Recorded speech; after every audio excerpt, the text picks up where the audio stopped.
shortly to give you an idea of what the 2001 Convention is about, it's an international treaty that is dealing with underwater cultural heritage. I say underwater cultural heritage, not shipwrecks, because actually a very large treaty. It's also about submerged landscapes, prehistoric sites, sunken cities. So it's a very wide treaty, and it's 4 states. So there's states parties to the treaty, and quite a number of countries have already ratified. Many more are preparing ratification.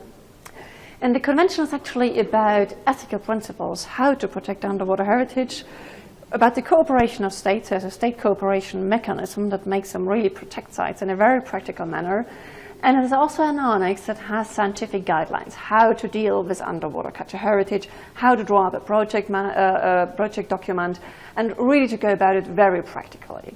The convention is very clearly about the protection of underwater cultural heritage, not about the ownership of sites. It's how to make them better researched, how to make them safe, and how to make the public see them. It has ethical principles like do not commercially exploit the shipwrecks or the other sites, do not pillage the sites, enable the public to go and responsibly access the sites, about capacity building, all these kind of issues. So for us, I think that the underwater cultural heritage and underwater ecology can greatly benefit from the 2001 Convention, because it somehow creates an international community and gives much strength to developing the discipline.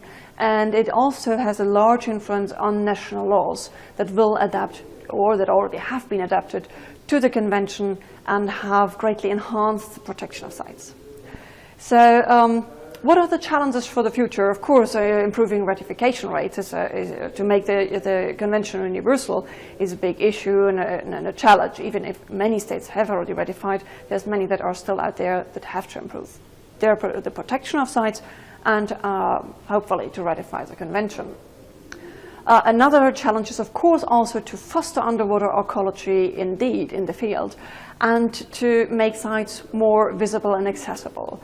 Underwater cultural heritage is often conceived as being the invisible heritage. So very often people think a shipwreck is a lost treasure. It shouldn't be. It is an underwater ecological site. And the public has a right to enjoy it and should be able to enjoy it. So the convention, the 2001 Convention of UNESCO, is very much about making the public profit from the heritage. It's a heritage of humanity. And that is one of the big challenges for the future. Underwater cultural heritage is of course accessible easily for divers, even if not in all cases, but there should also be the non-divers seeing this heritage. One of the big issues for the future, to communicate with the public and to make the public see. I think that for Australia, the 2001 Convention is a great chance to become a member of an international community, to improve standards worldwide, international standards, to improve also the legal protection, of course, very practically of the Australian sites in Australian waters, but also in international waters, or in the waters of cooperating states that are also states party to the 2001 Convention. So I think there's a lot of great benefits. And that is not only a benefit for the government of Australia, it's also a benefit for the scientific community of underwater ecologists in Australia and for the Australian public, of course.